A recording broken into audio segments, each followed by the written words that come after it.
All right, here comes some real thrills and adventure for you. We're about to learn the rational root theorem, or actually how to apply the rational root theorem. There are a number of theorems throughout polynomials that we could go over, and I have to admit I'm not teaching you all of them simply because some of them are obsolete with today's graphing technology. It's just not that important. But this is one of those things that can prove very useful. This particular theorem is going to let us solve equations that we cannot solve by any other method. We don't have an ability to break them down into factors, but this method is going to let us do that. Now, to get across to you why the procedure works here, and this is going to be a pretty lengthy procedure, but let me do a really basic problem first. Whoops, that was supposed to be minus 15. And show you, we all know how to solve this. We know we can factor that, and in this case, we know it's got to be 2x and x. I'm going to guess that it's 5 and 3. I'm going to get a 10x and a 3x, so I get a minus 10 and a plus 3, which is then going to give me answers of negative 3/2 and 5. Been there, done that. Okay? We know then that if you have a standard polynomial in this form, that the roots have to be rational numbers. They have to be fraction values or whole numbers. And we can tell what numbers are possible by using the factors of the last term divided by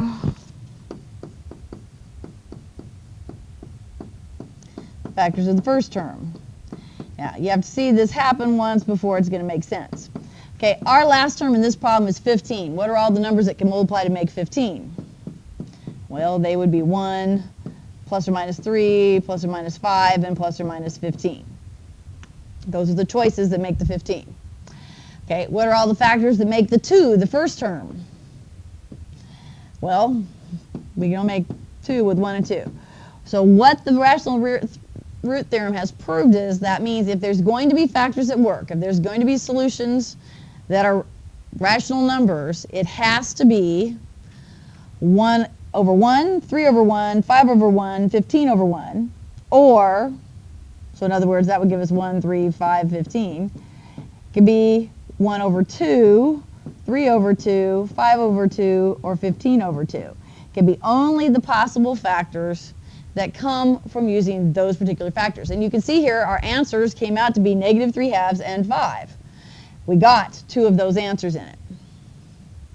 Okay, so with that thought in mind, we're going to attempt to solve equations that we cannot factor. We can't get them to solve by normal factoring methods, and we're going to apply this new method. Hi, I'm teaching. I'm recording, so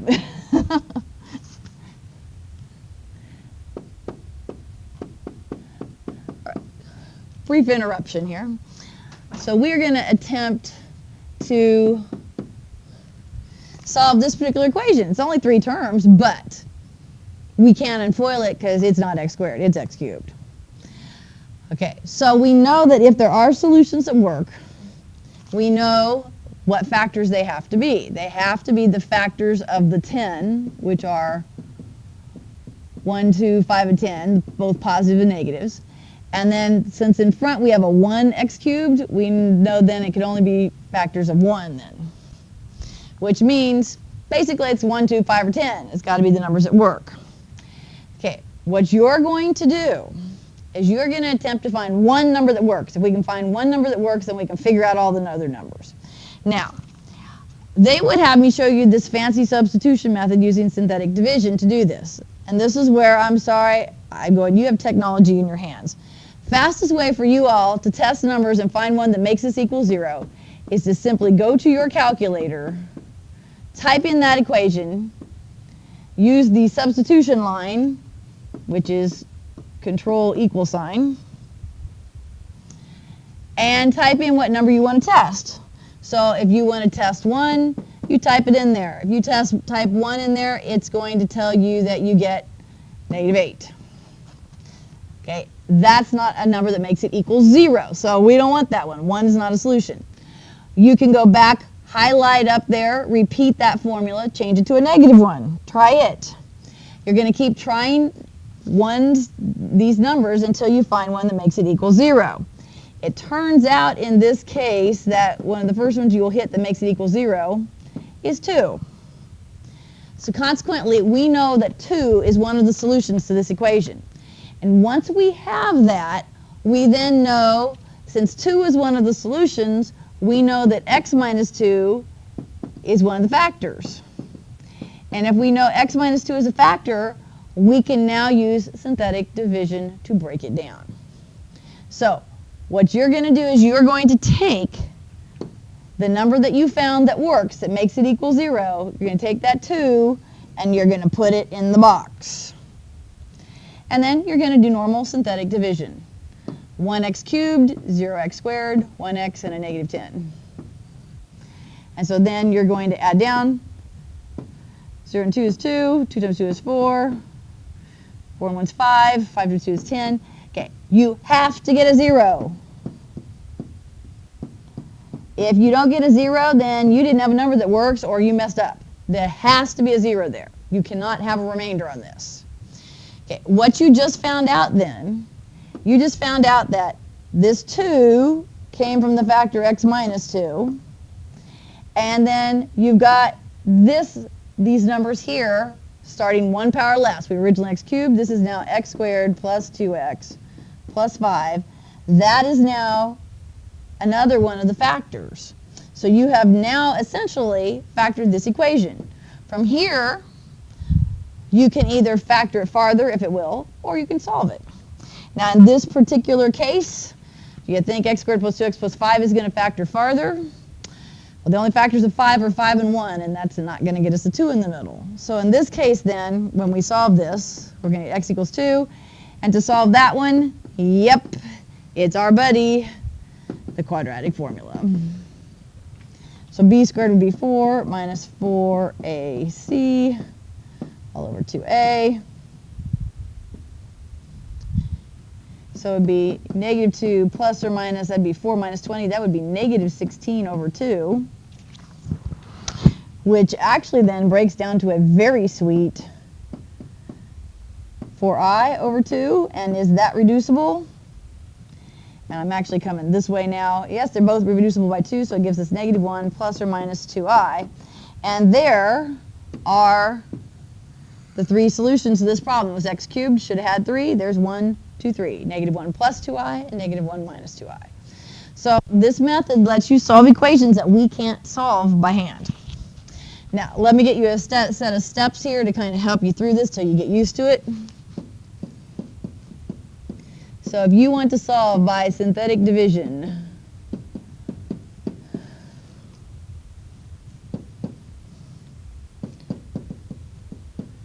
you have to find a number that makes the function equal 0. And you have to do that by doing the factors of the last term over the factors of the first term. You keep trying numbers till you get one that works. Okay, then you use that number you found to perform synthetic division.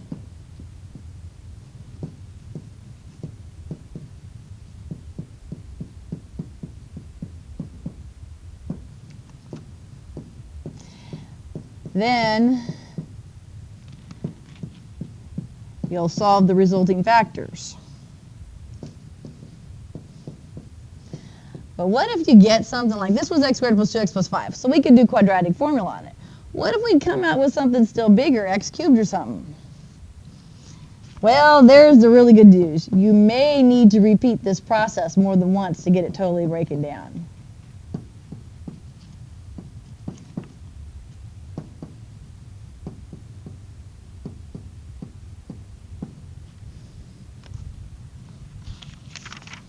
So, let's look at something with a little more pizzazz and excitement. You're going to love this puppy. We have 2x to the 5th plus 3x to the 4th minus x cubed plus 9x squared minus 55x minus 30. And we are trying to solve that particular equation. Okay, well, we certainly don't know how to factor that one by hand directly. That's 6 terms.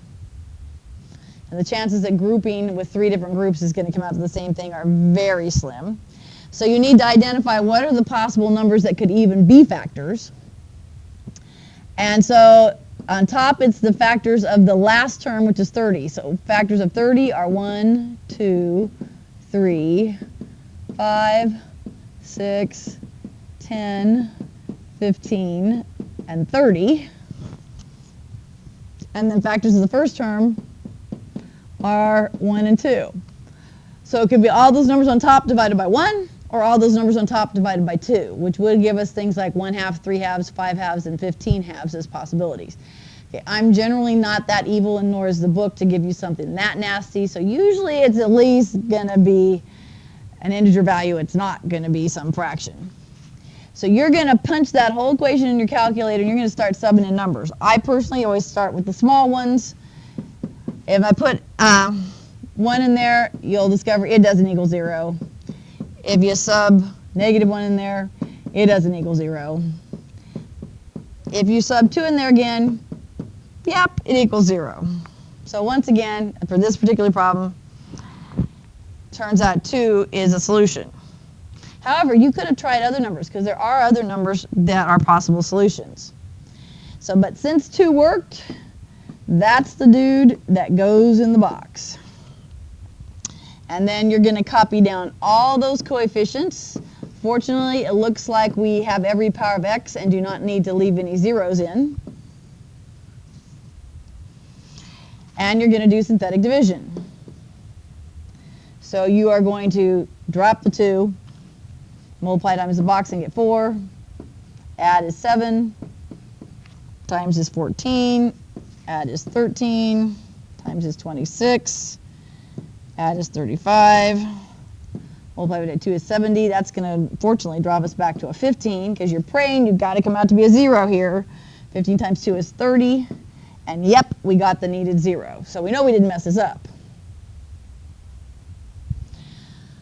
Okay, and so that tells us then that we have a factor, and this is probably the most common mistake. Don't forget to pull that 2 down. That's the factor x minus 2. And then we now have, starting at 1 less power, 2x to the 4th plus 7x cubed plus 13x squared plus 35x plus 15. And, okay, do you think you can solve that one? And my response would be, nope, I can't solve that. So I would get to do it again. So now I would take this equation, put it in my calculator, and start subbing in numbers that are factors of 15 this time, because 15 is my last digit. So now I could be checking 1, 3, 5, and 15, and then if I had to, factors of 2 still. Okay, since 1 and -1 didn't work the first time, they won't work now. If they didn't work the first time, they won't work now. So you don't waste your time on 1 and -1. Anybody want to take a guess? I'm actually going to cut to the chase. The next one that works is -3.